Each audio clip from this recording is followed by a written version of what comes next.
un autre jeune, il dit ceci, il dit, parfois, on a la foi en ce Dieu-là, mais comment faire pour garder la foi? Parce que aussitôt demain, il y a des situations qui vous arrivent, mais bon, vous perdez foi, parce qu'on se dit, pourquoi ce Dieu nous a donné le dos? Peut-être qu'il ne me répond pas, pourquoi je vais rester accroché à ce Dieu-là? Et qu'est-ce que vous pouvez lui répondre? Parce qu'il y tient, il est accroché devant son petit écran en ce moment et il attend sa réponse. Je dirais à ce jeune homme c'est vrai que étant jeune, c'est difficile de suivre pleinement Dieu. Il faut dire les choses. Ouais. Parce qu'il y a tellement de tentations dans les écoles, dans les collèges, les lycées, les facs, et c'est pas toujours évident.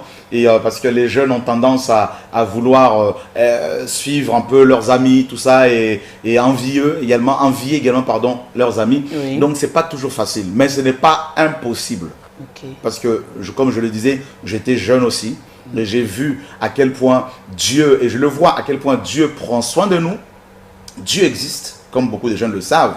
Maintenant, il faut qu'ils aient un cœur sincère et qu'ils le prient sincèrement, et Dieu prendra soin d'eux. Et si vraiment vous êtes sincère en tant que jeune, vous voulez suivre le Seigneur sincèrement, il mettra sur votre route des gens qui vont vous aider.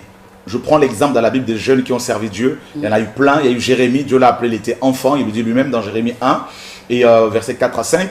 Il y a Timothée qui devait avoir entre 15 et 17 ans, qui était encadré par Paul. D'ailleurs, il y a 2 livres de la Bible qui lui ont été adressés, donc 1 Timothée et 2 Timothée. Timothée était très jeune et le Seigneur même lui dirait, Paul lui disait même dans Timothée là-bas, qu'il fallait qu'il fuit les passions de la jeunesse, n'est-ce pas?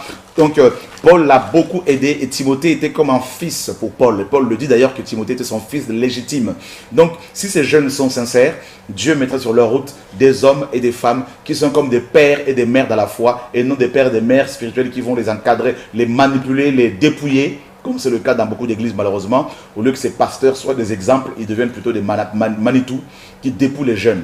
Donc, et Dieu mettra sur leur route des gens qui vont les encadrer comme il a fait pour Timothée.